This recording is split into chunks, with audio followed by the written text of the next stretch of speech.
A questão. E a questão hoje é o ceticismo.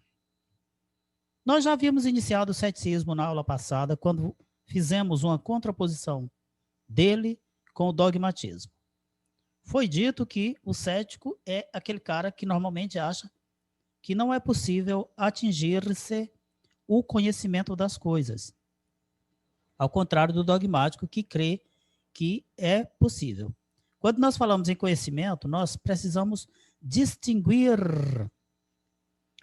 os tipos de conhecimento. Já falamos disso em outros momentos, mas aqui eu quero fazer uma distinção entre o conhecimento que vem pela fé, a fé também fornece um conhecimento, o mito também fornece um conhecimento, e o conhecimento que vem pela razão. O conhecimento do qual nós falamos aqui é o conhecimento racional. Então, de acordo com estas correntes, ceticismo e dogmatismo, temos essas duas posturas. Muito bem. Já vimos alguns céticos, o Gorgias foi o principal. Agora vamos ver alguns outros, porque esses outros já são do Renascimento até a modernidade. Comecemos por Michel de Montaigne. Esse cara, renascentista, vai assumir posições céticas, exatamente porque ele vai se opor ao pensamento medieval. O pensamento medieval era um pensamento dogmático, pensamento ditado pela religião e, portanto, guiado pela fé. E as coisas da fé tendem a ser dogmáticas. Isso não é uma crítica, é uma constatação da natureza do tipo de conhecimento produzido pela fé. Ele tende a ser dogmático. Uma série de coisas sobre Deus não são compreendidas à luz da razão. E nem por isso os que acreditam deixarão de acreditar. Porque, repito, muitas vezes o conhecimento produzido na religião, a posição adotada na religião, não é uma posição que advém da racionalidade. Sendo racional ou não racional, a coisa é assumida igualmente. Michel de Montaigne, portanto, vai ter uma posição cética em relação a essa possibilidade do conhecimento ser atingido pela razão.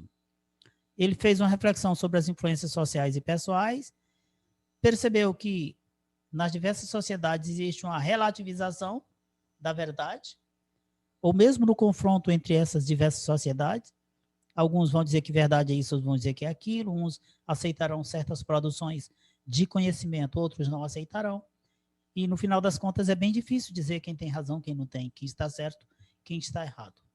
Por isso, ele vai abrir mão de alguma aceitação de possibilidade de assumir uma postura dogmática. A sua perspectiva, ela é a característica mesma da própria modernidade, que é o quê? A valorização da subjetividade, do eu. O que eu acho, vale, é o que conta. Sendo desse modo, ele reage de maneira peremptória à imposição da tradição. As coisas da religião da Idade Média, que é aquilo contra o qual ele se opõe, dão muito valor à tradição. Isso é importante para as pessoas de religião, inclusive os cristãos, entenderem, assim, porquê de certas coisas, porque muitas vezes os religiosos querem enquadrar uns aos outros na sua própria maneira de produzir conhecimento. Mas, se você estuda, você percebe algumas coisas. Por exemplo, o catolicismo ele é mais valorizador da tradição. As igrejas protestantes elas tendem a ser mais racionalistas em relação à fé. Se você quiser uma ótima referência sobre isso, em relação à própria questão do trabalho, há um livro do Max Weber que trata dessa questão de como o catolicismo, ou melhor, como o protestantismo produziu a sua teologia valorizando a razão. Muito bem, no século XVIII temos David Hume, que vai adotar um ceticismo atenuado. Esse ceticismo atenuado, ele é uma crença que orientam-nos e elas podem, ou essa crença pode ser correta ou incorreta. Muito bem, depois temos uma participação de um filósofo brasileiro, que é o Oswaldo Pochat Pereira, que será um representante do neopirronismo. Não esqueçam de Pirro de Eleia, falei dele no encontro passado, e vimos que o pirronismo está dentro do ceticismo. Ele é uma doutrina que nasce na filosofia antiga, mas que morre por ali. Depois ele renasce com alguns pensadores, dentre os quais esse Pochat, se nunca tinha ouvido falar, eis aí o nome de um filósofo brasileiro, Oswaldo Pochat Pereira. O que é que o Pochat falava? Ele dizia que nossa visão do mundo é uma racionalização precária, provisória, relativa. Isso significa o quê? Que nós fazemos uma visão do mundo, criamos, e essa visão nós a temos como visão verdadeira, nós a utilizamos para nos referir às realidades, mas, na verdade, ela é uma racionalização. Aquilo que eu tenho na mente, pensando que bate com aquilo que é, de fato, lá fora da mente, não bate. Por isso que ele diz que é uma racionalização precária. Vamos ver agora algumas teorias sobre a verdade. O que diremos? É que existem muitos problemas. Por exemplo, critérios para reconhecer a verdade e distingui-la do erro. Quais são esses critérios? Quais são as condições que eu devo utilizar para aceitar uma coisa como verdadeira ou não? Quando é que eu posso dizer que algo é verdadeiro? Então, aí eu preciso estabelecer um critério de verdade. Na história da filosofia, esses critérios foram estabelecidos e vejamos aí alguns deles. O critério da evidência foi um dos que foi utilizado. Desde Aristóteles, esse é o critério que tem sido utilizado. Se uma coisa é evidente, então ela é verdadeira. É bem complicado explicar o que é uma coisa evidente, já que, para nós, uma coisa evidente é algo que não paira dúvida nenhuma sobre a sua veracidade. Então, se eu tenho certeza absoluta de que algo é algo, então, para mim, aquilo é evidente. Durante muito tempo, isso foi utilizado como critério de verdade.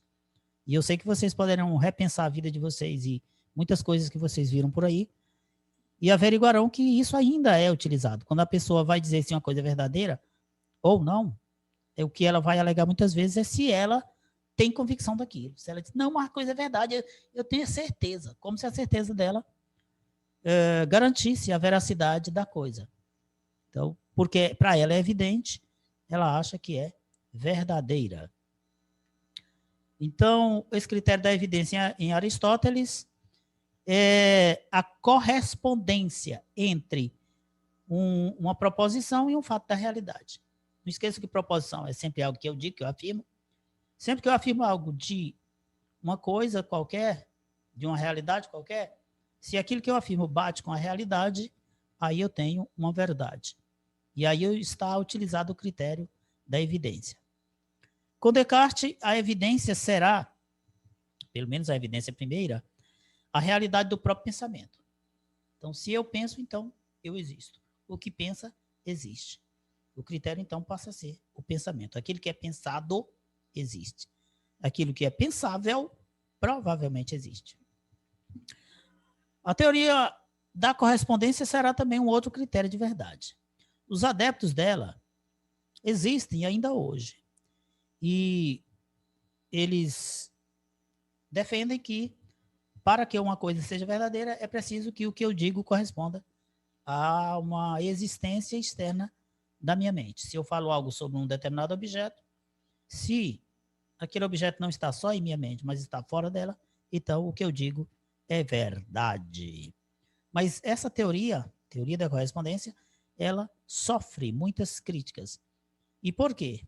Algumas delas é principalmente pelo fato de que é muito difícil explicar o significado de uma proposição corresponder a um fato. Então, se diga assim, o que eu digo corresponde à realidade, aí é verdade. Aí o problema é como é que eu provo que aquilo que eu disse correspondeu à realidade? Essa correspondência é que é o bicho. A verdade é a representação do mundo como ele realmente é ou como ele aparece para mim. Quase sempre o que eu acho que o que eu estou falando é o que ele é, na verdade é o que ele parece para mim. Muito bem. E aí nós temos os 3 mestres da suspeita. São Freud, está no meio, né? Primeiro, que é o Nietzsche, e o último aí, que é o Marx. O que significa ser mestre da suspeita? O que é isso? É o seguinte, existe uma crença que diz ao mundo objetivo a ser desvendado pela razão. Quer dizer, minha razão está aqui, as coisas estão lá fora, e a minha razão entra em contato com as coisas e passa a captar uma determinada, digamos assim, ideia daquela coisa. Quando eu capto, eu posso dizer que sei o que é aquela coisa que está fora da minha razão. Essa crença, ela tem perpassado a história basicamente toda. Mas, no começo do século XIX, ou melhor, no fim do século XIX e começo do XX, nós teremos essas figuras aí, esses mestres da suspeita, que vão negar isso, negar essa possibilidade de que exista uma coisa objetiva lá fora e que minha mente entre em contato com essa coisa e depois a minha mente passa a saber o que é aquela coisa. Segundo esses caras, primeiro que não existe uma coisa objetiva lá fora. O que existe é algo que minha mente entra em contato e essa coisa ela é um pouco o que está lá e um pouco o que é feito dela quando minha mente entra em contato com ela. Quem deu esse nome de mestre da suspeita foi o filósofo Paul Ricoeur. Ele criou essa expressão exatamente para indicar esses 3 caras, de quem eu acabei de falar. E esses 3 caras concebidos por essa característica de suspeitarem do conhecimento, da consciência. Segundo eles, nós não temos consciência das coisas. Quando nós dizemos que temos, na verdade, nós estamos nos iludindo. E o que nós criamos é uma falsa consciência. Bom, quais são as consequências para a filosofia, principalmente dentro dessa perspectiva do conhecimento, esse tratamento dado pelos mestres da suspeita? Para descobrir a verdade, é preciso interpretar o que consideramos conhecer. Eis o que ocasionará se nós aceitamos os postulados dos mestres da suspeita.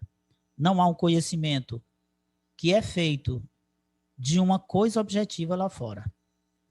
Eu tenho sempre que estar refazendo o meu conhecimento. Por isso, interessante você imaginar que quando você sabe de uma coisa e depois você esquece, você passa a pensar que o seu conhecimento se tornou mais imperfeito porque havia um dado que agora falta. Para eles, muitas vezes, aquele dado foi aumentado e agora que o teu conhecimento está mais perto da realidade. Então, isso para dizer o quê? Que você tem que estar refazendo o tempo todo o conhecimento adquirido. O que é que significa falarmos da verdade como horizonte? Entender que essa questão da verdade sempre foi uma questão que esteve presente na vida do ser humano, principalmente na história da filosofia. As pessoas sempre interpretaram a verdade de diversas maneiras. E aí nós chegamos à conclusão, em relação a essa questão toda da verdade, seguinte: aceitar um movimento contínuo entre certeza e incerteza supõe recusar o ceticismo radical e o dogmatismo. Então, se quer um conselho em relação a essa questão do conhecimento, eis um conselho bom. Não seja cético completo e nem seja dogmático completo. Saiba que a verdade está sempre em um movimento contínuo. Conhecer é dar sentido ao mundo, é interpretar a realidade. Se você tem esse poder de sempre dar um sentido às coisas, sempre estar interpretando, isso é conhecimento. Então não há conhecimento perdido, não há conhecimento que de repente você deixou de ter. O que existe é uma renovação sempre do conhecimento. E essa renovação ela é sempre boa, Nunca pensemos, antes eu sabia direito, agora eu sei errado. Não. Cada vez que você sabe melhor. Ok? Presentinho para vocês. Uma questãozinha aí para nós refletirmos e fecharmos a aula. Olha a questão. No período moderno, emergiu uma escola filosófica que pôs em questão as concepções inatistas e metafísicas de conhecimento. Para os filósofos partidários dessa escola, o conhecimento é sempre decorrente da experiência, jamais podendo existir ideias inatas. O nome dessa corrente filosófica, bem como o nome de um de seus filósofos representativos, são respectivamente. Bom, entendeu o seguinte, estamos falando aí, período moderno, primeira coisa. Outra coisa, uma escola filosófica desse período. O que essa escola fez? Pôs em questão as concepções inatistas. O que são as concepções inatistas? São aquelas que dizem que nós já nascemos com certos conhecimentos. Algumas coisas já são inatas. E o que essa nova posição vai dizer? Não existe conhecimento inato. Todo conhecimento ele é produzido, é adquirido, é construído a partir do momento em que eu começo a existir. Não nasço com nada. Vou aprendendo tudo no meu existir. Muito bem. Os filósofos partidários dessa escola, então, vamos tentar adivinhar alguns. O nome da escola é inatismo e o filósofo partidário é Descartes. Não é inatismo porque exatamente ela combate o inatismo, acabei de falar. O nome dessa escola é idealismo e o filósofo representativo é Kant. Não é idealismo porque no idealismo existe uma concepção de um conhecimento que também pode prescindir da experiência. Ou o nome da escola seria escolástica e teria Santo Agostinho como representante. Quem conhece um pouco Santo Agostinho sabe que ele é mais partidário do idealismo. Então, não seria ele. Será que seria o empirismo e o representante seria o Locke? Sim, essa é a resposta certa. Porque Locke, aliás, independente de você saber quem é Locke, vão saber bem depois, mas alguns, né? Provavelmente alguns já sabem. Saber o nome da escola, porque empirismo significa experiência, eu já falei disso. Então, o empirismo é aquela escola que diz, todo conhecimento é construído pela experiência, não existe conhecimento inato. Seria metafísica e o filósofo seria Platão? Não, já disse que não. Muito bem, por hoje é só. Gratos pela atenção e até a próxima. Bom fim de semana.